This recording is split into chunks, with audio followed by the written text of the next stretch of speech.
Hey everyone, so I thought for this episode I will do a review of the 20th anniversary of Slipknot's major label debut. Now, here's something some people don't know. This is Slipknot's first ever CD. Unfortunately, this isn't one of the real versions of Mate, Feed, Kill, Repeat. This is one of the infamous bootlegs. Because Mate, Feed, Kill, Repeat is a very rare album, and it costs $1,000 for a legit copy. And there was 1,000 copies made, released in 1996 on Halloween. But this is also quite rare, because this is the original pressing of Self-Titled, because it's got Frail Limb Nursery and Purity. Now, Purity was inspired by a website called Crime Scene. Now, the owner of that site found out that Slipknot pretty much ripped him off, and he wanted to sue the band. But since the band was so big, and their popularity was bringing people to his site, he let it settle. Now, Purity is the only song James Root plays on. The rest of these songs are done by Josh, who is that member there. Now, Josh was in the original lineup, but the lineup so many people know today are here. So, 20 years since this album was released on the 29th of June. They re-released this with Me Inside, which would end up on the Digipack version and the 10th anniversary album. Now, this brought back Purity and added Get This, which is a really awesome heavy song, and of course their demo, which is still hard to come by to this day. Now, the Digipack version of Self-Titled is very much the same as this. This anniversary edition came with a DVD with some of their shows from back in 1999 to 2000. They also released Welcome to Our Neighborhood. Has some interviews, music videos, and live footage. Goes for about half an hour. It was on VHS as well. So, as you can see, you got 20 years of absolute sickness. A great debut record, hit single that was also spared out, and yeah, so what can be said about this album? Well, it was recorded in analog, not digital, so it has that rough, raw sound, and it's just pure aggression, energy. You know, 9 guys, they came together, they kicked ass, they had their asses handed to them, and they gave us one of the best heavy debuts of all time. Like, some of their elements from Mate, Feed, Kill, Repeat is still in here, but not as experimental as that album. And I'll get to that album at a later date. But for now, 20 years since this album came out. You know, they would beat themselves up, light themselves on fire, just do all this chaotic stuff. They don't do much of that today. You still see some gnarly stuff in their music videos, but this was when they made a name for themselves. And of course, Iowa defined the band. Y'all review that in the year 2021. So, going from these days to that, you know, what a transition. If this was one of the real versions of Mate, Feed, Kill, Repeat, it would be the ultimate collection. But as said, this version is still pretty rare. The re-release has Slipknot printed here, up top. So if you ever come by this album on eBay or a collector's fair, get it. You know, get this or die, as Corey says.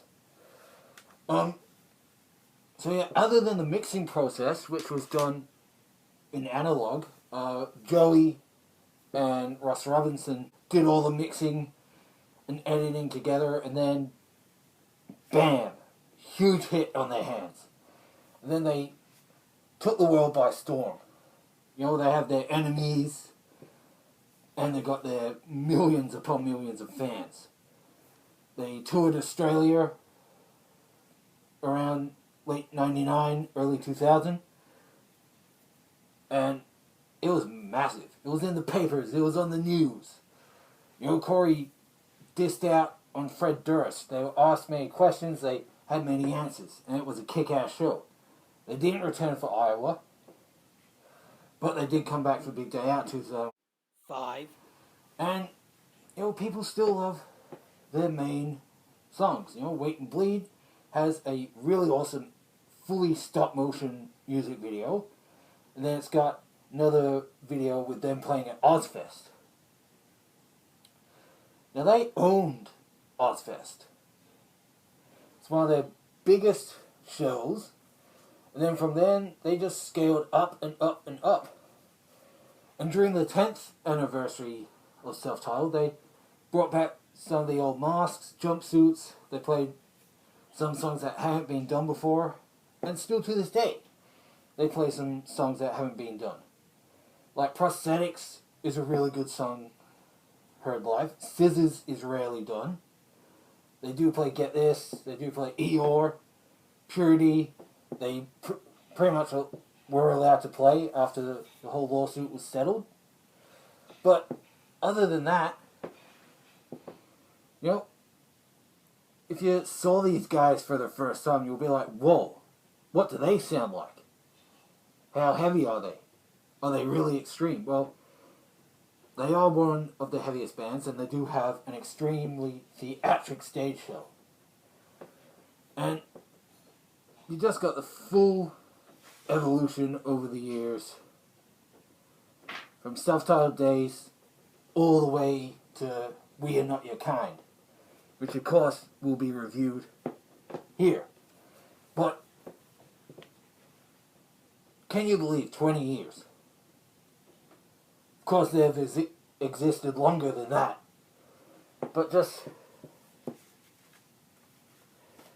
again, you know, like, will they release a 20-year anniversary of this? I personally don't think they should, because we already got so many versions of this album. You got the original, you got the re-release, you got the digipack, and you got this. That's four editions of this one album. That's how influential and inspiring it is. You know, it broke and made records.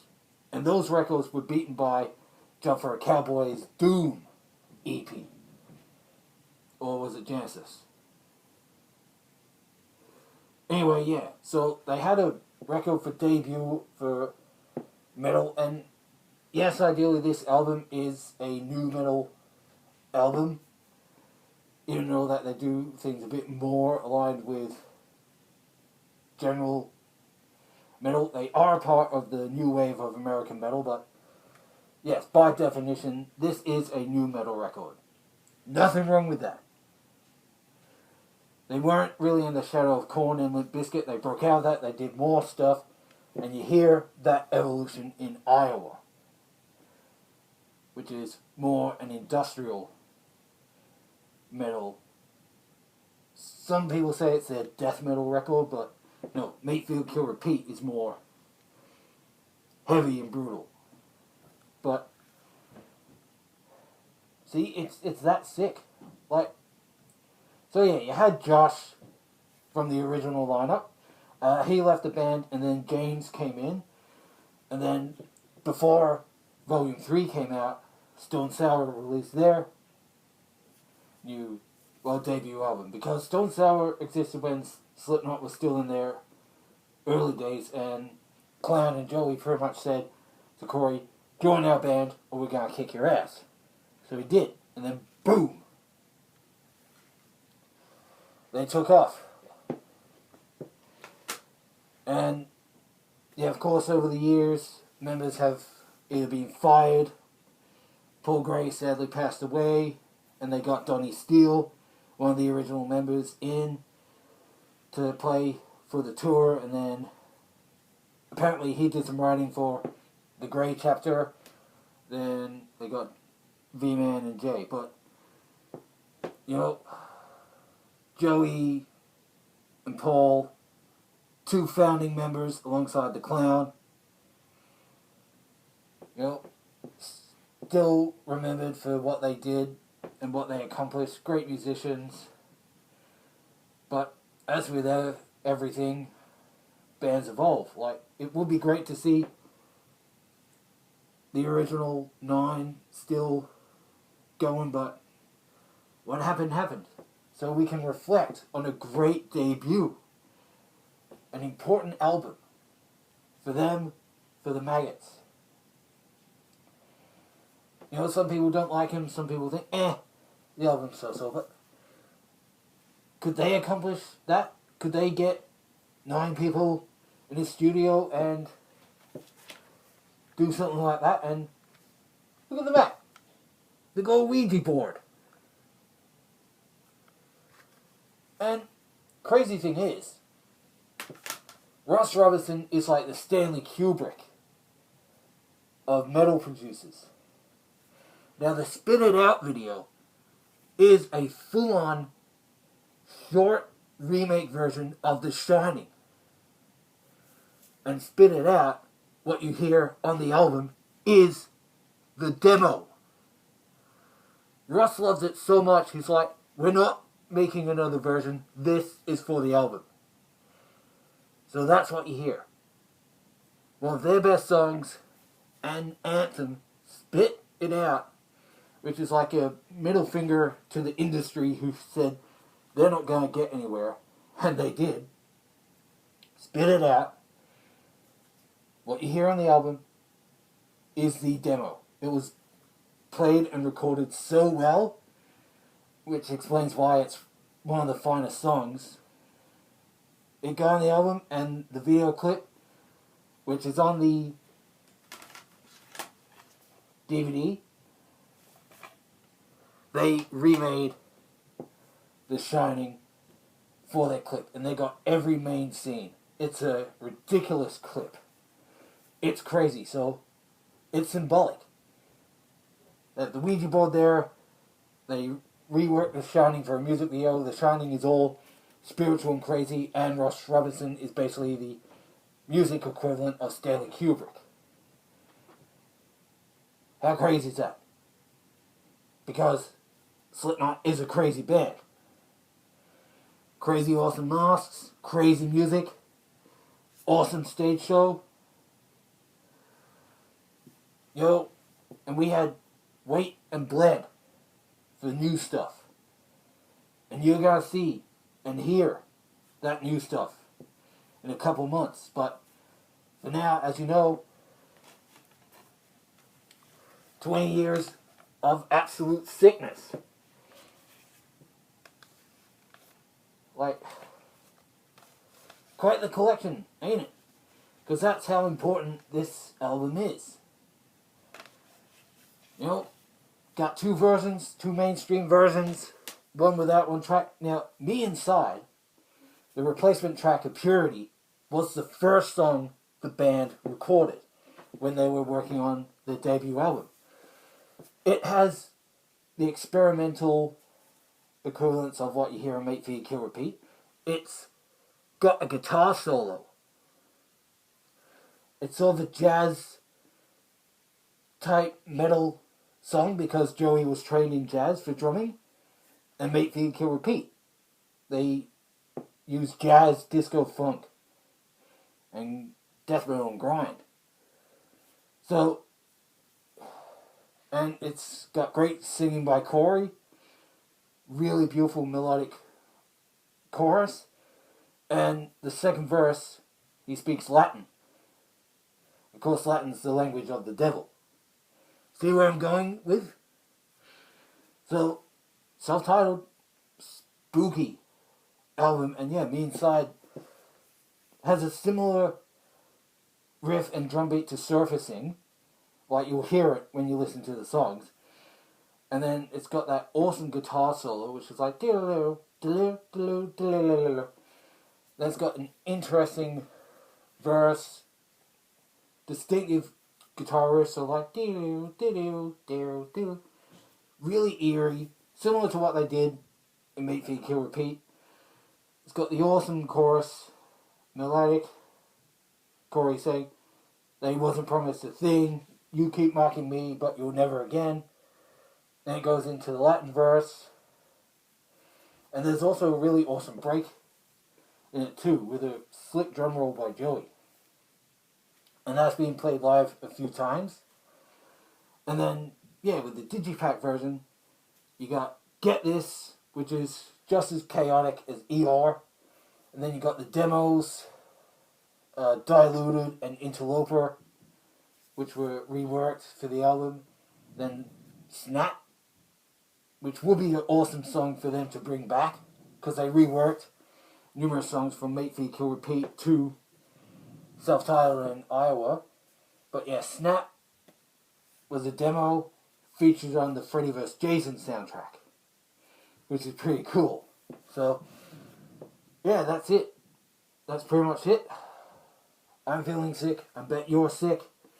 So, until next time, scare you later.